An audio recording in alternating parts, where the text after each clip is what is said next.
First night. It's late. The sky is black and the moon is high. There's a boiling breeze outside. My fan is on.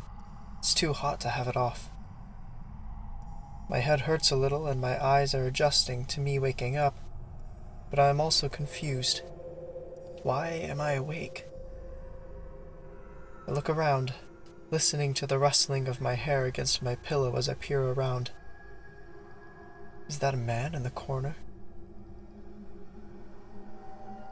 Second night. It's late again, and I've woken up. My fan is still on, and the sky is dark again.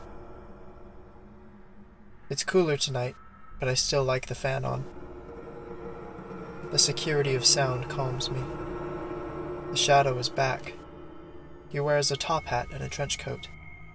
What is he doing? I want to say hi, but my voice refuses to activate. I want to wave and see if he will wave back. If he does, fear will certainly take over. But I can't. I can't move at all. Third night.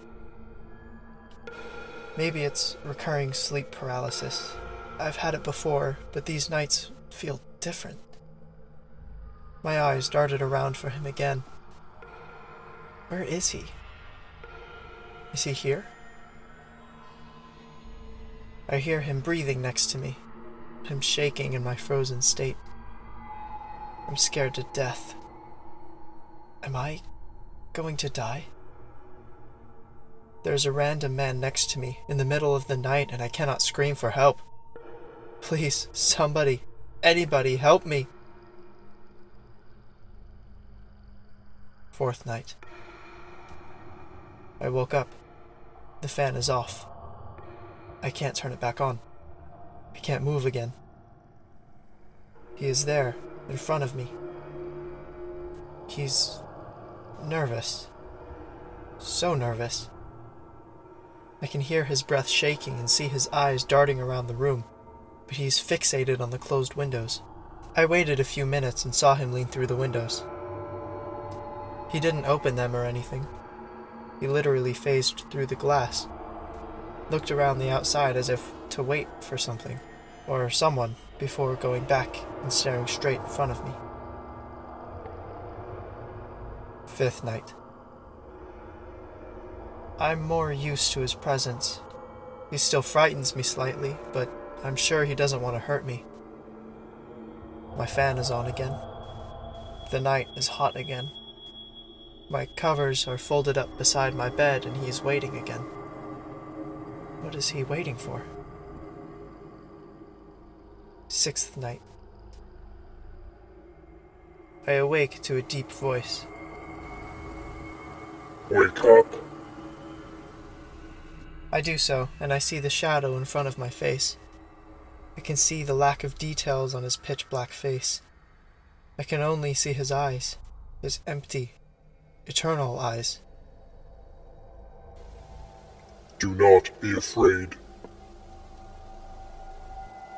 I hear crashing downstairs, followed by glass shattering, footsteps, and multiple voices. Let's make this quick and easy, the first one said. Oh my God! This is a home invasion. I can't run. I can't move or anything, and this thing is still in my face. He's frozen in place. I can't hear his breathing anymore. It's turned into rhythmic growling and gurgling. I can hear the footsteps scattering up the stairs towards my room. I'm going to die. Please, not tonight. Not like this. He moved his face away. He's taken his hat off and left it beside me. He turns to the source of the footsteps. He raises his arm and points to the clattering sounds. His hand is a claw of tendrils, wires of black skin twitching as his finger extends to a point.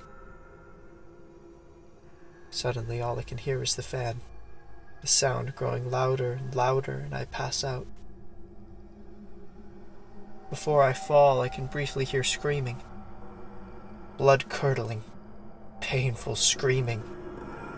and a shrilling repertoire of inhuman screeches. 9:34 a.m. It's the following morning, and I've called the police. I woke up and was immediately met with a sudden surge of a headache. I tried to remember what happened hours before I passed out. What the hell happened last night? Was that a messed up nightmare? I asked myself. It had to have been a nightmare. It wasn't. I got up from my bed and peeked through the hallway. I almost threw up. 4 corpses, mutilated, missing limbs, missing faces. The walls were covered in blood.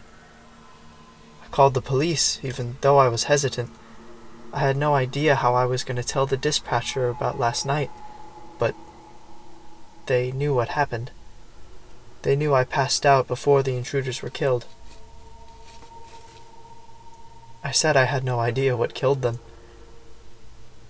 They soon arrived at my house and I told them my story. I don't know how to explain it, but when they arrived I felt comfortable telling them what happened. They wrote stuff down in their notes as I explained in as much detail as I could, and before I knew it, they were gone. Usually, when a murder in a house occurs, it takes a while, possibly days, for the scene to be cleaned up. But this was a mass murder, and it took minutes for my house to be pristine. I hesitantly made my way to my room, and found nothing out of place. My fan was where it was, my desk, my computer, my folded-up covers. The only thing that was unusual was a large, black top hat on my bed, beside the spot I sat. Out of curiosity, I picked it up, and I found a note in it. The note read, "Be not afraid of me the next time we meet." As I put the note down a final time hours later, I can hear the familiar breathing again.